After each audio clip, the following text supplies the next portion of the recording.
Welcome to the Deep Dive. Today we're diving into global eating habits, and we've got a really cool source for this deep dive. Oh, I know, right? A transcript from a YouTube English learning channel. Exactly. It's amazing how much we can learn about food and culture just by listening to everyday conversations. Absolutely. It's like a window into how people around the world relate to food and healthy living. I love that. So no restrictive diets or complicated meal plans, just simple tweaks. Precisely. It's about those small changes that can make a big difference in the long run. I'm all about that. Small steps, sustainable changes. So what was the first thing that caught your eye in this transcript? Well, they jumped right into the benefits of drinking warm water, especially first thing in the morning. Really? See, I'm all about that coffee first thing. I hear you, but the way they talked about it, how warm water can actually improve blood circulation, got me thinking. Okay, how so? Well, better circulation means more oxygen and nutrients are reaching your brain more efficiently. So it's like a natural brain boost to start the day. Interesting. Yeah, exactly. And they even suggested that it might be helpful for managing stress and anxiety compared to, say, a jolt of caffeine. Huh. I never thought about it like that. I'm always so focused on just staying hydrated, not so much the temperature. Right. But it makes sense. Those subtle differences can have a big impact. And speaking of differences, they also got into typical American breakfast habits. Oh yeah. Like what? They pointed out how weekday breakfasts tend to be pretty light and quick, while weekends are for more elaborate meals. Makes sense, right? Weekday mornings are always a rush. For sure. And they mentioned some classic American breakfast foods, eggs, cereal, and get this, even pizza. Pizza for breakfast. That's a weekend mood right there. But okay, speaking of food and culture, what about those home-cooked meals? Yes, they emphasize those, especially in the context of an Asian family. The speaker talked about how important it is for their family to cook and eat together. I love that. Food and family, definitely a strong connection there. Absolutely. It's about the love and care that goes into making a meal and that sense of togetherness around the table. It's about those shared experiences and memories. But of course, we can't talk about food and health without mentioning the processed stuff. You're right. And the transcript doesn't shy away from the potential downsides. They talked about how processed foods with all that sugar, salt, fat, and artificial ingredients can be linked to some serious health issues. Yeah, we hear those warnings all the time, but it's easy to fall into the trap of convenience. Definitely. And they didn't hold back on the specifics either. Obesity, heart disease, high blood pressure. They even mentioned a possible link to an increased risk of cancer. An increased risk of cancer. Now, that's something to pay attention to. What did they say about that connection? They brought up a 5-year study over 100,000 people, and it found that for every 10% increase in ultra-processed food consumption. Hold on, just to clarify, we're talking about those heavily processed foods, right? Like prepackaged meals, fast food, sugary drinks, that sort of thing. Exactly.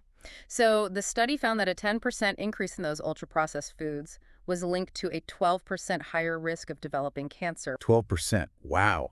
It really makes you think twice about what you're putting on your plate. Right. It's about long-term health, not just a quick fix. Exactly. And speaking of which, they touched on a common misconception about weight loss, that exercise is the only way. Oh, yeah, they definitely challenged that idea. I'll admit, I've fallen into that trap myself, thinking I could outrun a bad diet. So what was their take?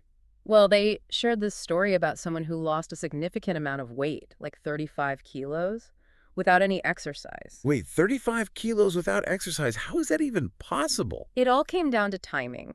They focused on when they ate, not just what they ate, and made some strategic adjustments to their meal schedule. Fascinating. So it's like a different approach to mindful eating, I guess. Exactly. It shows that even small changes to your eating patterns can make a difference. It's not always about overhauling your whole life, right? Yeah. Sometimes it's those subtle tweaks that have the biggest impact. Absolutely, and I think that's really empowering to know that you don't have to make drastic changes to see results.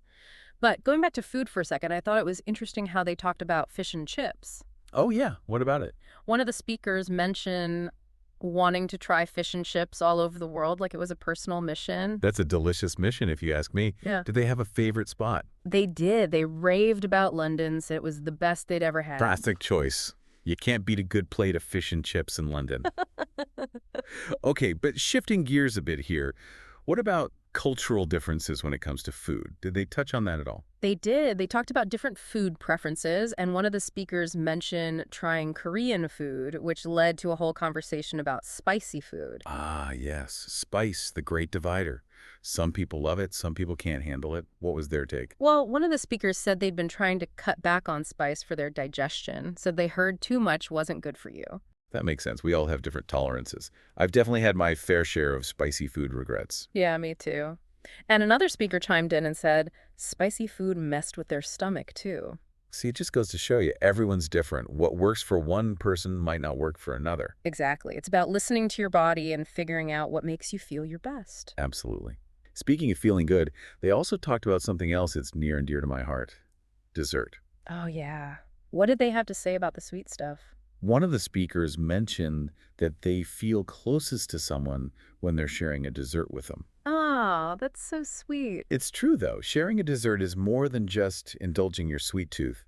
It's about connection and those feel-good moments. It's like a little ritual, right? Yeah. Creating memories over a slice of cake or whatever. Exactly.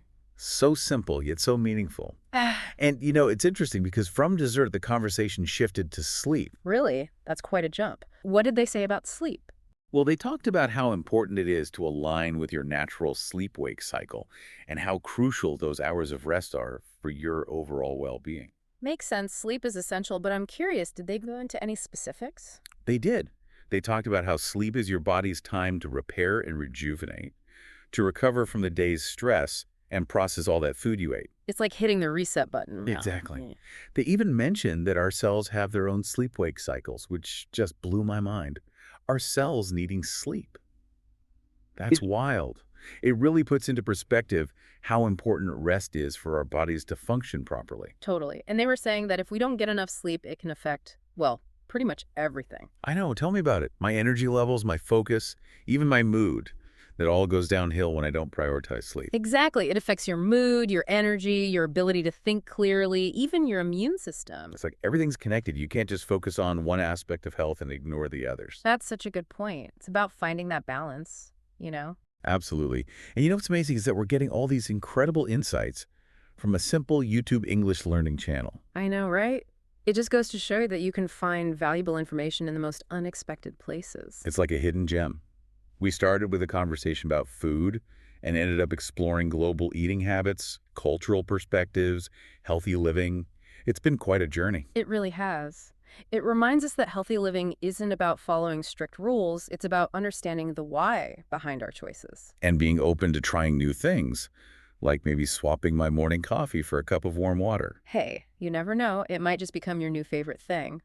But even if you don't make any drastic changes, it's those small, sustainable tweaks that can make a real difference over time. Exactly. This deep dive has given us so much food for thought, no pun intended. Huh. It's about savoring those experiences around food, connecting with loved ones over a shared meal, appreciating the role food plays in our lives. Beautifully said. It's about nourishing our bodies and souls, one delicious bite at a time. Couldn't have said it better myself. Well, on that note, I think it's time to wrap up this delicious deep dive. Thank you so much for joining us as we explored the fascinating world of global eating habits and healthy living. It's been a pleasure. And to our listeners, remember, even small changes can make a big difference. So, what will your next healthy step be? Until next time.